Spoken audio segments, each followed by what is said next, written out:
ലോക്സഭാ മണ്ഡലങ്ങളുടെ പുനർനിർണയത്തെക്കുറിച്ച് രാജ്യത്ത് വലിയ രീതിയിലുള്ള ഭീതികളും വ്യാജ പ്രചാരണങ്ങളും നടക്കുമ്പോൾ ദക്ഷിണേന്ത്യയുടെ ആശങ്കകൾ പൂർണ്ണമായും പരിഹരിക്കുന്ന സുപ്രധാന വിവരങ്ങൾ പുറത്ത്.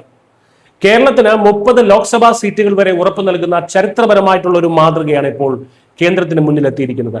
പ്രധാനമന്ത്രിയുടെ സാമ്പത്തിക ഉപദേശക കൗൺസിൽ അംഗങ്ങളായിട്ടുള്ള ഷാമിക രവിയും മുദിത് കപൂറും ചേർന്നാണ് ഈ പഠന റിപ്പോർട്ട് തയ്യാറാക്കിയിരിക്കുന്നത്.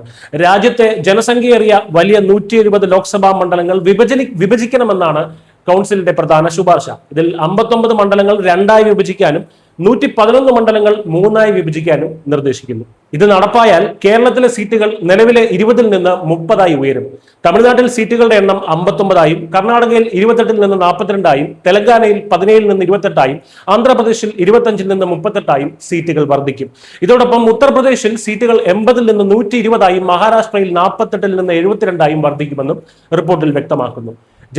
ജനസംഖ്യാടിസ്ഥാനത്തിൽ മാത്രം മണ്ഡല പുനർനിർണയം നടത്തിയാൽ ജനസംഖ്യാ നിയന്ത്രണം മികച്ച രീതിയിൽ നടപ്പാക്കിയ ദക്ഷിണേന്ത്യൻ സംസ്ഥാനങ്ങൾക്ക് വലിയ രീതിയിൽ സീറ്റുകൾ നഷ്ടപ്പെടുമെന്ന ആശങ്ക നിലവിലുണ്ടായിരുന്നു. ഇത് പരിഹരിക്കാനാണ് ഒരേ ഒരു യൂണിഫോം പാറ്റേണിന് പകരം വലിയ മണ്ഡലങ്ങളെ ശാസ്ത്രീയമായി വിഭജിക്കുക എന്ന പുതിയ ഫോർമുല കൗൺസിൽ മുന്നോട്ട് വച്ചിരിക്കുന്നത്. ഇന്ത്യൻ ഭരണഘടനയുടെ 82-ാം അനുച്ഛേദ പ്രകാരം ഓരോ 10 വർഷത്തെ സെൻസസിന് ശേഷവും മണ്ഡലങ്ങൾ പുനർനിർണയിക്കേണ്ടത് നിയമപരമായ ബാധ്യതയാണ്.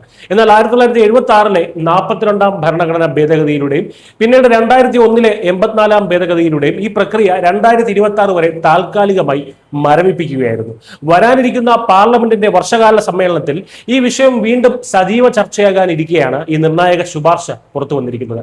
ഈ മണ്ഡല പുനർനിർണയത്തിന് പിന്നിലെ യഥാർത്ഥ ലക്ഷ്യം ഓരോ പൗരന്റെയും വോട്ടിന്റെ മൂല്യം വർദ്ധിപ്പിക്കുക എന്ന ജനാധിപത്യത്തിന്റെ അടിസ്ഥാന തത്വം നടപ്പിലാക്കുക എന്നതാണ്. നിലവിൽ ഉത്തരേന്ത്യയിലെ ഒരു ലോക്സഭാ MP 25 മുതൽ 30 ലക്ഷം വരെ ജനങ്ങളെ പ്രതിനിധീകരിക്കുമ്പോൾ കേരളത്തിലോ തമിഴ്നാട്ടിലോ ഇത് വെറും 15 മുതൽ 18 ലക്ഷം വരെയാണ്. ഈ ജനസംഖ്യാ വിവേചനം അവസാനിപ്പിച്ച് എല്ലാ ഇന്ത്യൻ പൗരന്മാർക്കും തുല്യ പ്രാതിനിധ്യം ഉറപ്പാക്കാനാണ് ഈ നീക്കം.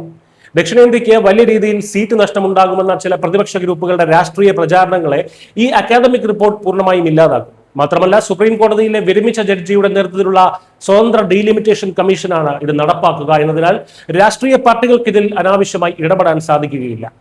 888 അംഗങ്ങൾക്ക് ഇരിക്കാൻ പാകത്തിൽ പുതിയ പാർലമെന്റ് മന്ദിരം പണിതുയർത്തിയത് ഭാരതത്തിന്റെ ജനാധിപത്യ ഭാവിയെ മുൻകൂട്ടി കണ്ടുകൊണ്ടാണ്.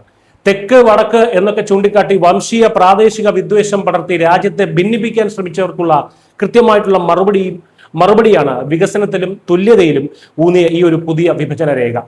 എല്ലാ സംസ്ഥാനങ്ങൾക്കും പൂർണ്ണമായ നീതി ഉറപ്പാക്കിക്കൊണ്ട് ശക്തമായിട്ടുള്ള ഒരു നവഭാരതം കെട്ടിപ്പടുക്കാൻ നമുക്ക് ഒന്നിച്ചു മുന്നേറാം.